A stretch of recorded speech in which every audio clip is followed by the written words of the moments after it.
안녕하세요. 저는 두뇌학자 홍양표입니다. 현대 많은 아이들의 인성교육에 대해서 사회나 그리고 가정 그리고 학교에서도 많이 염려를 합니다.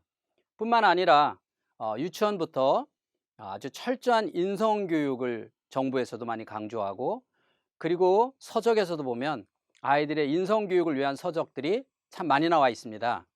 그런데 실제 우리 교사들이 가장 어려운 것은 아이들을 가르치는 방법이라든지 이런 것들이 힘들고 어려운 것이 아니라, 실제로는 학년이 올라가면서 아이들의 인성교육 때문에 많은 어려움을 겪고 있다고 합니다. 그러면 그 인성교육의 문제점 과연 무엇인가 한번 알아보도록 하겠습니다.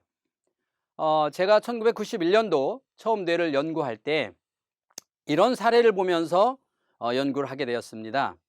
늑대의 소녀, 혹시 여러분 들어보셨죠? 인도에서 두 여자아이가, 늑대하고 살던 아이가 구조가 됐습니다.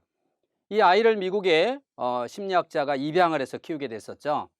이 아이들이 먹고 말하고 행동하고 가치관과 철학이 완벽하게 늑대처럼 행동하고 먹고 있었습니다. 결국 이 아이들을 사람처럼 만들어 보려고 노력했는데 결국 순차적으로 아이들은 죽고 말았습니다. 그 다음으로는 구소련에서 들개 소녀가 발견됐었죠.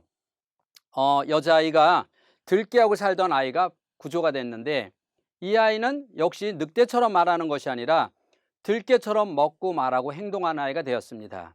사람은 개하고 살면 개처럼, 늑대하고 살면 늑대처럼 이렇게 행동한다는 것을 우리 모두는 잘 알고 있습니다. 사람은 가르친 대로 행동하는 것이 아니라 누구하고 사느냐가 가장 중요한 건데, 우리 한국의 가장 중요한 인성교육의 문제점은 이 누구하고 사느냐보다는 얼마나 많은 교재나 교구로다가 아이들의 인성을 만들려고 했다는 사실입니다. 동물은 사람하고 아무리 오래 살아도 사람처럼 행동하는 동물은 없습니다. 원숭이나 고릴라는 인간하고 가장 흡사하다고 말을 합니다. 그런데 이 원숭이나 고릴라를 내가 10년 동안 나하고 함께 살았다고 해서 이 고릴라가 사람처럼 말하고 사람처럼 행동하는 고릴라는 없을 것입니다. 하지만 유일하게 인간만이 누구하고 사느냐에 따라서 달라집니다. 이러한 것들은 바로 시각 뉴런이라고 하는 원리입니다. 다른 동물에 비해서 유난히 시각 뉴런이 강한 인간의 행동입니다. 사람은요, 시각 뉴런이라는 게 발견된 것은 언제냐면 원숭이를 대상으로 임상을 했습니다. 실험자가 원숭이 앞에서 물건을 만졌습니다. 그러면 우리 모든 사람의 뇌는 오른쪽 손은 왼쪽과 왼쪽은 오른쪽과 연계가 되어 있는데, 이 실험자가 오른손에 물건을 만지작 하는 동안에 이걸 보고 있던 원숭이들도 놀랍게도 사람과 똑같이 눈으로 보기만 하는데도 불구하고 이 사람이 똑같이 왼쪽의 뇌가 에너지가 돌더라는 겁니다. 이것을 우리가 시각 뉴런이라고 말합니다. 다시 말해서 공감대라고도 하죠. 아이가 아프면 엄마와 함께 아픈 것. 우리가 한국이 월드컵 축구할 때 정말 아슬아슬하게 우리 선수가 골대를 비껴나가면 우리 모두는 머리를 쥐어짜면서 아쉬워합니다. 이것은 실제 공을 찬 사람과 이걸 본 사람과 뇌는 같은 원리에서 아쉬움을 나타난다는 겁니다. 우리가 교사가, 그리고 부모가, 사회가 아이들에게 어떤 모습을 보여주고 어떤 모습을 들려주느냐는 모든 인성교육의 가장 기본이라고 합니다. 그래서 우리가 학교교육, 사회교육, 가정교육으로 나눠지지만 이 세 곳에서 가장 중요한 건 아이들에게 얼마나 많은 교재나 교구를 만들어내는 것도 중요하지만 더 중요한 것은 바로 문화입니다. 학교의 문화, 가정의 문화, 사회 문화, 이런 것들을 통해서 아이들의 뇌가 정해진다는 겁니다. 개가 한 아이를 함께 사는 동안에 어떤 개도 아이에게 너 이리 와 나처럼 밥 먹어 라고 교육한 개는 없습니다. 물론 이 늑대 소녀들도 잃어버렸을 때 이 늑대들이 아이에게 너 이리 와 나처럼 짖어 라고 이렇게 교육한 늑대도 없었을 것입니다. 생각해 보세요. 아무런 교육도 안 했는데 어떻게 사람이 개처럼 혹은 늑대처럼 행동하고 말할 수 있었을까요? 이것은 우리가 지금 말한 바로 시각뉴런입니다. 사람은 들은 대로 말하고 본 대로 행동한다. 바로 이것입니다. 그러면 아이들이 가장 우상이었던 선생님이 한 분 계세요. 그럼 이 아이는 평생에 살면서 내가 그 선생님이 나라면 이럴 때 어떻게 행동했을까? 또 그 선생님의 모습이 우리 시각유련에 새겨져서 평생 그 선생님처럼 혹은 그 부모처럼 또 이 아이의 멘토처럼 얘는 인생을 살아가게 되는 것입니다. 그래서 우리들이 아이들에게 아름다운 모습과 희망과 꿈을 줄 수 있는 사회적 분위기, 학교적 분위기, 그리고 가정 분위기가 가장 중요시돼야 된다는 것입니다. 사람의 뇌는 어떻게 변화됐나 한번 보도록 하겠습니다. 최근 우리나라 학생들, 우리나라 사람들 전체적인 뇌를 91년도부터 쭉 분석해 볼 때 가장 소중한 것을 잃어버렸는데 그것을 저는 바로 믿음을 잃었다 그럽니다. 요즘에 제가 흔히 농담으로 이런 얘기를 합니다. 선생님들이 아이에게 재산을 다 줄 수 있느냐? 나는 우리 아이가 결혼하면 내 재산을 다 줄 수 있느냐? 라고 했을 때는 고민입니다. 그러나 제가 아이를 믿으세요 라고 말하면 저는 자신 있게 우리 아이를 믿습니다 라고 얘기를 합니다.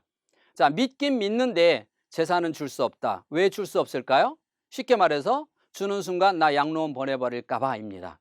저 역시도 제가 제 재산을 다 줬을 때 이게 내 돈처럼 죽을 때까지 내가 갖다 쓸 수 있다고는 믿음만 있으면 주는데 그 믿음이 없습니다.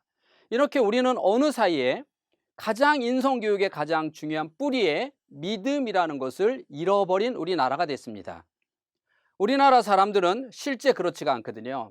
저희 아버님 예를 들어 보면 저희 아버님은 연세가 많이 드셨는데 저희 아버님은 20에 결혼을 하셨다고 합니다. 그러면 지금 현대적으로 볼 때 20살이면 결혼하기에는 많이 어린 나이죠. 근데 저희 할아버지는 20살밖에 안 된 저희 아버지에게 당신의 재산을 모두 주었다는 겁니다. 이건 무슨 말일까요? 부모가 자식을 100% 믿었다는 겁니다. 이때 저희 아버님은 종갓집의 종손, 장남이었습니다. 그래서 동생들이 6이나 있었습니다. 그러면 과연 이 동생들은 형을 믿었을까요? 못 믿었을까요? 하는 부분이에요. 이 동생들은 누구도 형을 믿지 못하고 형 재산을 공증을 쓴다든지 미리 내 걸 내놓으라고 떼를 쓴 동생들이 없었습니다. 이건 무슨 말입니까? 부모와 자식뿐만이 아니라 형제지간에도 믿음이라는 게 형을 믿고 형은 동생을 믿고 이렇게 살아온 세대가 바로 저희 부모님 세대입니다. 이렇게 가장 중요한 인성의 가장 기본이 되는 믿음이 없어지기 시작하면서 우리의 인성교육에 위기를 맞게 된 겁니다. 우리 부모님은 이렇게 살았지만 모든 부모님이 이 생각을 했습니다. 나는 이렇게 살았지만 자식 새끼만큼은 사람답게 살게 해야지. 그래서 한양으로 올려보내서 공부를 시켰습니다. 자, 그러면 이 사람다운 사람을 만들기 위해서 공부를 시켰는데 사람다운 사람의 기본이 무엇이냐라고 하는 거죠. 그것은 바로 부모님께 효도하고 사는 사람, 그리고 선생님을 스승님으로 이렇게 생각하고 존경하는 사람, 그리고 작은 거 하나라도 나눠 먹을 수 있는 사람, 그리고 우리 부모님 세대는 농사 지어서 힘들게 살았으니까 너만큼은 좀 깔끔한 직장생활 했으면 됐겠다. 이런 소박한 꿈을 가지고 저희 아버님 세대는 당신들은 먹을 거, 입을 걸 아껴가면서 한양으로 올려보냈다는 겁니다. 그러면 한 예를 들어 보겠습니다. 저에게 아들이 둘이 있습니다. 하나들은 이런 사람다운 사람을 만들려고 한양으로 보냈고요. 둘째는 너무나 힘들어서 농사지어서 형 뒷바라지를 했어요. 형이 정말 공부를 많이 하고 좋은 데 취직을 했어요. 돈도 잘 벌어요. 자, 아버님이 원하는 것처럼 아이를 만들어 놨어요. 그런데 나중에 그 아이에게 나타나는 현상을 보면 큰아이, 작은아이 중에서 누가 부모를 모시고 효도하며 사느냐라고 하는 겁니다. 우리 교육에서 과연 무엇이 문제냐라고 하는 거죠. 여기서 바로 문제 삼는 게 뭐냐면 우리나라가 아는 뇌에 너무 치중했다는 것입니다. 우리 인간의 뇌는요, 아는 뇌와 쓰는 뇌가 있습니다. 제가 아이들을 뇌 교육을 훈련시키는 아이들이 있습니다. 이 아이들에게 아는 뇌를 가르칩니다. 예를 들어서 조그만 속담 카드를 만들어서 3학년 아이들에게 속담을 가르칩니다. 그런데 이 속담 카드는 작게 만들어서 임자되는 단어만 제가 뒤에다 넣습니다. 예를 들어서 우물, 그러면 아이들은 우물이 들어가는 속담을 말하는 이런 게임입니다. 자, 이런 임자되는 단어만 들어가는 속담 카드를 한 100여 개 정도를 만들었습니다. 그리고 아이들과 계속해서 게임을 했습니다. 한 3개월쯤 지나니까 모든 아이들이 마치 속담 왕처럼, 속담 박사처럼 그렇게 속담을 잘합니다. 아이들은 종이에다가 속담 쓰기 게임하면 속담 100개를 정말 눈 깜짝할 사이에 100개를 다 씁니다. 속담 게임 중에 한 아이가 하나만 틀리면 틀렸다고 말을 합니다. 이렇게 속담 100개를 박사처럼 아는 아이들이 말하고 글 쓰고 토론할 때 그 속담을 써먹는 아이들은 한 명도 없더라는 겁니다. 왜 우리는 이렇게 많이 아는데 써먹지를 못하냐? 이 부분을 교육에다 비유해 보겠습니다. 왜 많은 아이들이 공부는 잘하는데 그래도 시험만 보면 우등생인데 왜 이 아이들이 그 우등생의 이 맞은 학교에서 배운 이 교육을 사회에서 가정에서 써먹지 못하냐는 거죠. 바로 이게 아는 뇌입니다. 얼마나 많이 아느냐가 아니라 얼마나 점수를 많이 받느냐가 아니라 그 교육을 얼마나 많이 써먹는 아이로 갈 수 있느냐라고 하는 쓰는 뇌를 만들어야 됩니다. 이해를 돕기 위해서 그러면 쓰는 뇌는 어떻게 만들어지는 것인가 라고 하는 또한 예를 들어보겠습니다. 3학년 아이들에게 이렇게 얘기했습니다. 자, 맛있는 거 있으면 누굴 먼저 먹어야 되나요? 라고 했을 때 아빠 먼저 드셔야 돼요 라고 말을 합니다. 자, 이게 아는 뇌입니다.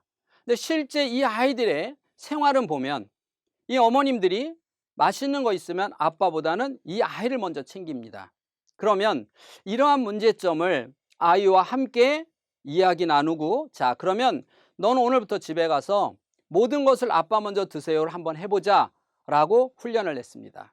이렇게 3개월이요. 예를 들어서 이 아이가 많은 속담을 알고 있어도 써먹지 못하지만 제가 이 아이들에게 오늘부터 일기 쓸 때마다 속담 하나씩 넣어서 일기를 써라 라고 숙제를 냈습니다. 이 아이는 일기 쓸 때마다 그 사이에 속담을 넣으려고 고민을 합니다. 얘는 속담을 100개처럼 줄줄줄 쓸 수 있는 아이가 일기에서 속담을 넣으려고 보니까 어느 곳에다가 어느 문맥에 넣어야 될지가 안 맞아요. 자기가 속담을 넣어놓고 읽어보니까 문맥이 안 맞아요. 어색해요. 껄끄러워요. 결국 이 아이는 아는 뇌에서 쓰는 뇌로 전환하기 전에 이건 안 되는 건가 보다라고 포기를 합니다. 얘는 평생 속담은 다 알고 있지만 평생에 쓰는 뇌는 없어서 말하고 글 쓰고 쓸 때 얘는 속담을 써먹지 못하는 인생을 살아갈 것입니다. 그런데 교사가 제가 아이에게 아니야, 너는 잘할 수 있어. 계속해서 숙제를 해와 라고 말했습니다. 한 3개월 정도 이 친구는 일기 쓸 때마다 고민을 합니다. 이 속담을 어디에 넣어야 될지, 어떤 부위에 넣어야 될지, 어떻게 해야 문맥이 맞을지 한 3개월 정도 고민을 하면 그 뒤에는 어떤 일이 벌어지느냐, 아는 뇌는 100개를 가르쳐도 하나도 써먹지도 못하지만 쓰는 뇌는 하나만 잘 가르치면 10가지로 응용하는 뇌가 바로 놀라운 쓰는 뇌입니다. 3개월 뒤에 보면 저는 이 아이에게 분명히 어디에만 넣으라고 그랬냐면 일기장에만 속담을 쓰라고 했습니다. 근데 3개월 뒤에 봤더니 말하고 글 쓰고 토론할 때 자연스럽게 속담을 써먹더라는 것입니다. 우리가 지금 한국에서 바로 인성교육에 놓친 점은 바로 이런 겁니다. 많은 책으로, 많은 교구로, 많은 부모님들이, 많은 교사가 아이들에게 과연 아는 뇌로 인성교육을 시키고 있는지 쓰는 뇌로 시키고 있는지 이 부분에 대한 문제점을 우리가 신중히 고민해 볼 때가 아닌가 생각합니다. 아무리 많은 책으로다가 아무리 많은 교재로다가 아이들을 가르쳐서는 그 아이는 그 인성을 써먹는 인성이 아니라 알고 있는 인성으로 그칠 것입니다. 저는 아이들에게 이 속담을 인성으로 바꿔보았습니다. 그래서 아빠 먼저 드세요를 꾸준히 가정과 연계를 한번 해봤습니다. 가정과 연계를 통해서 어머니와 함께, 그래서 가정과 교육과 함께 연계가 돼서 이렇게 했더니 처음에는 아이 역시 어색해합니다. 왜냐하면 쓰는 뇌가 없으니까 아빠 먼저 드세요, 어른 먼저 드세요가 어색해합니다. 그러나 이거 역시 3개월이 지나면 이 아이는 어떤 어른만 보면 어느 식사 자리를 가든 항상 어른 먼저 드세요가 입에 붑니다. 저는 이러한 것들을 가지고 아이들에게 1년에 3가지 정도 혹은 4가지 정도의 아는 뇌에서 쓰는 뇌로 전환시키는 목표를 가지고 훈련을 해봤습니다. 그래서 아빠 먼저 드세요. 그 다음에 부모님께 존댓말 쓰기. 처음에는 됐다 안 됐다 하죠. 존댓말을 아이가 쓰면 그 듣는 어머니나 아버지도 어색하죠. 그러나 이게 3개월쯤 지나면 자연스러운 존댓말이 결국 말에서 존경하는 마음으로 가슴에 남더라는 사실이죠. 이렇게 우리가 아이들에게 가야 되는 것 중에서 가장 중요한 것은 바로 아는 뇌에서 쓰는 뇌로 전환하지 못했다는 사실입니다. 그러면 인성교육도 우리가 공부로 계획 세워서 가듯이 결국 인성도 계획을 세워서 해야 된다는 겁니다. 우리가 공부는 계획을 세웁니다. 중간고사 계획을 세우죠. 기말고사 계획을 세웁니다. 이렇게 모든 걸 계획을 세우고 그 계획대로 실천을 합니다. 계획하고 실천을 했을 때 비로소 그 아이에게 올바른 성적이라고 하는 포인트가 나옵니다. 맞습니다. 인성교육도 철저한 계획대로 이루어져야 됩니다. 그래서 교사가 아이와 함께 그 아이가 부족한 걸 봐야 됩니다. 자, 그러면 아이를 보면 대부분 몇 년 차 교사, 한 일정 이상 정도 한 교사 정도 되면 아이들을 보면 야, 이 아이가 어느 가정에서 사는지 나옵니다. 얼마 전에 저희가 한 중학교의 아이들의 중학교에서 가장 이렇게 문제 있는 아이들의 뇌를 검사하고 그 아이들에 대해서 아이들하고 상담하는 이런 프로그램을 했던 적이 있습니다. 그러면 아이들의 뇌를 검사해 보면 대부분 문제적인 아이들이 머리가 나쁘다 이런 게 아니었습니다. 결국은 이 아이의 문제적 행동이 나오는 것은 그 아이의 가정이 분명히 가정에서 어떤 위기의 가정이었습니다. 뭐 이혼을 하고 뭐 이런 위기의 가정이 아니라 함께 살면서 부부가 함께 살면서 아이의 마음을 읽어주지 못하고 부부가 함께 살면서 어머니나 아버지가 아이를 너무 억압하고 아이와 함께 소통되지 않는 이런 가정이 바로 위기의 가정이었다는 사실입니다. 이렇게 아이들은 어떤 위기의 가정이냐 아니냐에서 결국은 가장 중요한 문제점이 나온다는 것입니다. 그러면 어떻게 실천을 세울 것인가? 그래서 저는 이것을 일기장으로 했습니다. 아이들이 매일매일 같이 3개월 동안 내가 어떤 인성 훈련을 할 것인지, 즉 아는 뇌에서 쓰는 뇌로 넘어갈 것인지를 3개월 동안 일기장에다가 매일매일 쓰는 실천 일기장을 만들어 봤습니다. 그래서 아이 스스로 나는 우리 가정에서 어떤 부분을 바꿀 것이다 라고 했을 때 첫 번째, 가정에서 서열 정하는 것을 가장 저는 중점을 뒀습니다. 우리 집안의 환경은 누가 서열 1등일까요? 라고 하는 걸 정했습니다. 모든 인간은, 모든 동물은 싸우는 이유가 서열입니다. 자, 그러면 이 서열이 얼마나 중요하냐? 인성교육의 가장 기본은 서열입니다. 아이가 선생님을 존경하고 나보다 높은 서열이라고 생각하지 않으면 이 아이는 선생님 말씀을 안 듣습니다. 아이는 형이 나보다 서열이 높다라고 생각하지 않으면 결국 형과 아이는 다툼이 일어납니다. 아이는 교사가 나보다 서열이 높다고 생각하지 않으면 교사 앞에서는 말을 못할지언정 어린아이들은 뒤에서도 꾸시렁거리죠. 왜? 어머니와 똑같습니다. 첫 번째, 인성교육을 뿌리내리는 가장 중요한 것은 서열을 정해야 된다는 사실을 저는 알게 됐습니다. 훈련소에 가면요, 이런 강아지 훈련소에 가보면 어린 강아지는 처음부터 바로 앉아 엎드려 이런 훈련을 시작합니다. 그런데 좀 큰 개들이요, 사람하고 대적할 수 있을 정도의 큰 개들은 가장 먼저 훈련소에 가면 훈련을 시키는 것이 아니라 사람과 동물 사이에, 사람과 개 사이에서 서열을 먼저 정한다는 사실을 알게 됐습니다. 개를 끌고 다니면서 이 개는 자기가 사람보다 서열이 높은 것을 무엇으로 나타내려고 하면 자기가 앞서간다고 합니다. 그럼 이 개가 사람보다 앞서갈 때 훈련사는 짧게 끈을 잡고 안 돼! 이렇게 단호하게 말을 합니다.